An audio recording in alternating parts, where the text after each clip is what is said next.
سلام كما يصنحوا كبرات تفتاتلتي ددبيت تي في لو معانتي ناي حزبي ريتو ماخل بمغبار مسلو كدتا تግራይን በዓልን አታሳሲርና ሪቶ ክንቀበሊና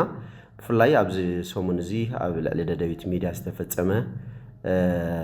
ገበን ጉሕለት ከመይ ዝግለጽ ዝብል ናይ በዓሎም ሪቶ ኹና አብዚ ሓደ ጋሻ ዓዲ መለኹ ጋሻይ አይተ ገብረ ማርያም ይባሃሉ ዘሎ ሁሉ ኩነታቱን ሪቶ ኩናዮም ቋዳhan መጹ እሺ ደደቢት ሚዲያ እንኳን ዳህን ጸናኹም ንጎይታና ኢየሱስ ክርስቶስ ልደት እንኳን በሰላም አብጽሕኩም ከም እውን ህዝቢ ተጋርቡ ሙሉኹም ትግራይ ትግርኛ ህዝብ ትርከቡ ኣብ ኦርቶዶክስ ሃይማኖት አመንትን ዝኾንኩም ጠቅላላ ናይ ልደት አመንትን ዝኾንኩም እንኳን ኣብዙ ብርሃነ ልደቱ አብጽሕኩም ክብል ፈቱ ኦኬ ጽቦ ከመይርያሞ ኣብሶምን እዚ ፍላይ ድማ ኣብ ልዕል ደደቢት ሚዲያ ዘጋጠመ ኩነታት ብርክዝ ዝበለ ህዝቢ እናደወለ ናባና ናይ ባዕሉ ሓሳብ እንዳሃበና መጽዩሞ ንስኻትኩም ከም ውልቀ ይኹን ከም ማሕበር ዝተሰምዐኩም ስምዒት ይመስል هو بدرجتنا منقسقاس ተጋሩ ትግራይ ትግርኛ ኮፒልና ዘቲና ሉይና እቲ منقسقاس ኣብ ደደቢት ሚዲያ ዝተገበረ ጉሕለትን ወንጀልን ኣብ ህዝቢ ትግራይ ተፈጸመ ኢልና ኢና ንኣምን ርግጽ እዩ ህዝቡን እቲ ሚዲያ ህዝቢ ድምጽ ትግራይ ምዃኑ እንዳተፈለጠ እቶም ጸላእትና ዝገበርዎ منقسقاس ምክትታልን ብኡ ዝኽለፍ መሲልዎም እተወሰነ ሓደጋታት ኣብጽሖም ኣለዎ ቀሊል ሓደጋ ኣይኮነን ዝኾነ ኮይኑ ብጣዕሚ ኢና ንሓዝን ንህዝቢ ትግራይ ከም ዝወደሉ እምበር ንሓደ ድርጅት ወይ ንሓደ ሚድያ ከም ዘይበደሉ ኢና ንኣምን ድርጅትና እውን በዚ ይኣሚኑ ስለዚ ድርጅትና ኣብቲ ናይ ደደቢት ሚድያ ምኽላፍ ዝበጽሐ ንሓዝን ኣብ ጎድኑ እውን ጠጠው ኢልና ንዘድልዮ ነገር በቲ ተገበረ ጻውዒት መሰረት ሓገዝና ከም ነበርክት ክንገልጽ እንደሊ ጽቡቅ አውደ ዓመት አቲና ኣለና ፍላይ ድማ ልደት ክርስቶስ ኢና ዘለናሞ በዘጋጣሚ እዚ ዝሕልፎ መልእኽቲ እንታይ ኣሎ ፍላይ ድማ ተመዛበልቲ ወገናትና ዘለዎ ኩነታት ተኣሳሲሮም ትበዓል ብሓደ ወካል ምሕላፍ ከመይ ዓይነት ምንቅስቃስ ክግበር ኣለዎ ኢሎም ይኣምኑ እዚ ልደት እዚ ብጣዕሚ ዓብዪ በዓልን ብፍላይ ኣብ ሰሜን ትግራይ ትግርኛ ወይ ድማ ንተጋሩ ዓብዪ በዓሎም እዩ ካብቶም ዘለዉ ዝበሃሉ ዓበይቲ በዓላት እዩ መጀመርያ ንህዝቢ ትግራይ ይኹን ኣብ ኩሉ ዓለም ንዘለኻ ህዝቢ ኣብ ተፈናቐልቲ ወይ ድማ ተመዛበልቲ ኮይኖም በብቴንድኡን በብመዕቆቦቶን ኮፍ ኢሎም ዘሎ 146 ቦታታት ፍሉይ ትኹረት ንክትገብሩሉ መጀመርያ በድርጅትና ስም ጻውዒት ንገብር ቀጺልና ካብ እንከታተሎ ዘለናን ከይድና ዝረአና እዮም ኣብ ናይ ምብራቅ ወይ ድማ ዛላምበሳ አካባቢ ብጣዕሚ ዝሕዝን ኩነታት እውን ርኢና ኢና እዚ እንታይ ህዝቢ ዛላምበሳ ተመለስቲ ዝኾኑ ተመለሱ ተመሊሶም ኣለዉ ንኸይምለሱ እውን ዝፅዕቡ ጸላእቲ ኣለውና እዮም ኮይኑ ግን ነቶም ተመለሱ እቲ ህዝቢን እቲ ቦታን እዚ ግዜያዊ ምምሕዳር ህዝብና እውን ኣይጠመቶምን እቶም ንዛላምበሳ ከመሓደሩ ቅድም ኢሎም ዝነበሩ ሰባት እኳ እቲ ቦታ ለቂቆም ነቲ ህዝቢ ገዝኡ ከኣቱ ኣብ ገዝኡ ክድቅስ ካብ ችግር ክድሕን ዕድል ሂቦም ኣለዉ ከይድና ብኣካል ከም ዘረጋግጽና ግን እቶም ተፈናቐልቲ ዝኸዱ ሰባት ኣብ ችግር ከም ዘሎ ኣረጋጊጽና ንህዝቢ እውን ንጻውዒት ክንገበር እንደሊና ህዝቢ ዛላምበሳ መብራህቲ ሲኢኑ ማይ ሲኢኑ ኣብ ችግር ኣሎ ኣብዚ ለንቅነ ከይድና ረጋግጽናዮ ወይ ድማ ብኣካል ከይድና ዝረአናዮ ዝተወሰነ ናይ ሓገዝ ኩነታት ተገይሩሉ ኣሎ ብእኽሊ እውን ዝተውሃቦ ኣሎ ግን እተን እኽሊ ኣብ ምንታይ ከይዱ የጥሕኖ ብምንታይ ስጥሒን ይብልዓዮ ቆሊዲ ኣውደ ዓመት ክሕልፍ ካብ ዝረኸብናዮን ዝረአናዮን ዝገርመኩም እቶም መናእሰይስ ሕራይ ናብቲ ተናድታት እቶም ኣካለ ስንኩላን ፍርቆም ንሰርሓ ዝበሃል ኣብ ናይ ኤርትራ መሬት ከይዶም የጥሕኑ ፍርቆም ድማ ንፋጽ መጽዮም የጥሕኑ ነዚውን ናይ ትራንስፖርት ክብርነት ብጣዕሚ ከቢድ እዩ ዘሎ ሓፂር ግዜ ሓፂር ቦታ ሓፂር ኪሎሜትር ይኹን ዳ እምበር ተሸኪሞም ንኽኸዱን ብትራንስፖርት ከዓ ንሓንቲ ዘይትረብሕ ክሳብ 10 ኪሎ ንላዕሊ ዝኾነት እኽሊ ወይ ንሓንቲ ነገር ተሪኦም ከምዚ ናይ ኮንትሮባንድ ዝነግዱ ዝንቀሳቐሱ ነጋዶ እንዳመሰሎም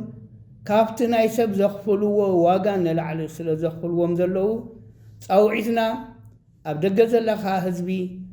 ብፍላይ ከምቲ ናይ ቀደም ጅግንነትኩም ህዝቢ ጉሎመኻዳ ዝኾኑ ህዝቢ ዛላምበሳ ነዚ ህዝቢ እዚ ንኽትበፅሕሉ ክብድ ዝበለ ፃውዒት ንሕልፍ ኣለና ድርጅትና እውን ብዝዓቕሙ ምንም እኳ ብዓቕሊ ገንዘብ ብሓይል ገንዘብ እንተዘይሓገዝናዮም ብኣካልን ብሚድያን ክትሕገዙ ፃውዒት ንገብር ካልእ ትረፍ ንማይን ንመብራህትን ዝኾና ዝተወሰነ ጀነሬተር ምክንያቱም እቲ ፌደራል መንግስቲ ኣብይና እቲ ፌደራል ከምዚ ገይሩና ፌደራል ተዝህሉ ነይሩ እኮ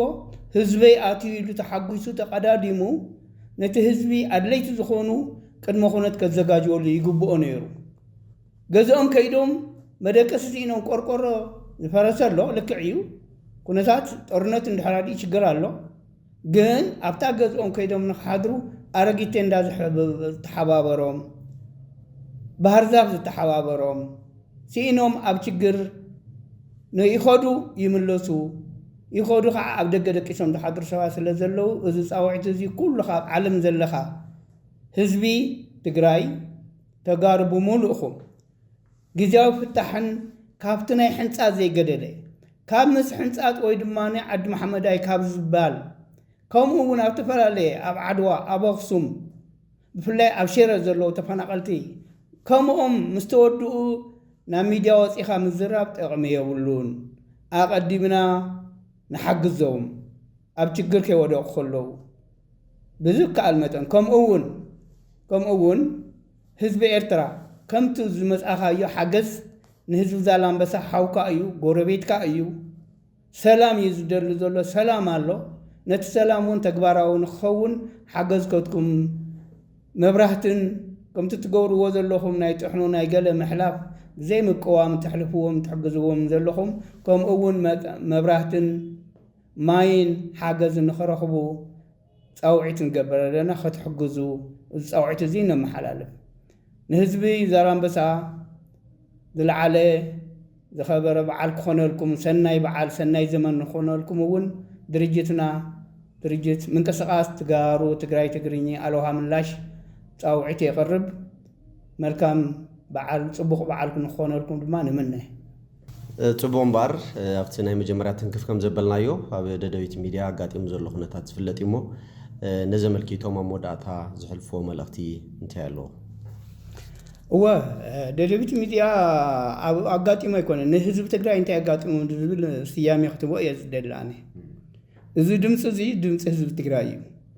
ብናትና እምነት እዩ እውን ስለዚ እዚ ኩነታት እዚ ፖለቲካዊ ትሕዝቶ እዩ ያው አንጻር ህዝብ ትግራይ ዘሎ ቃልሲ እዩ ኣብ ቃልሲ ብዙሕ ነገር ይዘጋጥም ካብቲ መክሮ ንፈልጦውን ቅድም ክብልውን ብናይ ደርግ ግዜ ኩነታት ኣቲኻውን ኖቱ ዘይኣመን ካሉ ከምዚ ኣቢልካ መብልሻው ዝነበረ ግን ንሕና በዚ ኢድና ንህብን ንወድቐን ህዝቢ ስለዘይኮንና ሚድያና ንምጥጣዕ ሚድያና ናብ ነበሮ ኣቑሑቱ ንምምላስ ምስ ፖሊስ ኮኾይኑ እቲ ጸጥታን ኩሉ ንምኽባር ንምርካብ ነቶም ለያው ንምርካብ ቋጻዕሪ ይግበር እንተሃለወ ክሳዕ ንሳቶም ዝርከብ ወይ ድማ ተቑሑሳት ዝርከብ ክንጽበ የብልናን ዝብል ብድርጅትና ንህዝቢ ክነመሓላልፍ እንደሊና ብፍላይ ሰብ ጸጋ ዝኾንኩም ተጋሩ ብሓቂ ኣብ ትግራይ ኣብ ኣዴኹም ተኣምኑ ህዝብታት ኣብ ዲያስፖራ ዘለኹም ኣብ ትግራይ ዘለኹም ኣብታ ጸላይትና ለኽንብራ ፈተዋይትና ኣብቲ ኢትዮጵያ ብፍላይ ዘለኹም እቲ ነብሩ ህዝቢ ንህዝብኹም ድምፂ ንክኸውን ብናትና ድርጅት ሓሳብ ብፍላይ ኣብ ትግራይ ዘለኹም ናይ ሚድያ ሰባት ሓደ ንእሽተይ ኮሚቴ ኣቋቒምና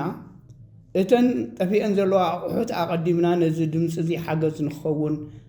ፃውዒት ንገብር ንእሽተይ ኮሚቴ ንፀውዕ ብሕጊ ብስርዓት ኣማሊእና نزي ددبيت ميديا أقاتم وزلو شجر مفتح خنقبر مخنياتهم قلسوا يكونن دكتور هايلي يكونن وين بنيام يكونن ناي حزبي بحزب تجزء بحزب نبرة تجزء تواتس جنزب نيرو حجون خنتكو بفلاي أميدياتات عسلكم زلهم تيك توك غارات كونكم يا ميديا سبات كونكم ناي يوتيوب ويد ما ناي تفلالي ملختي نحزب تجراي تصعر زلهم سبات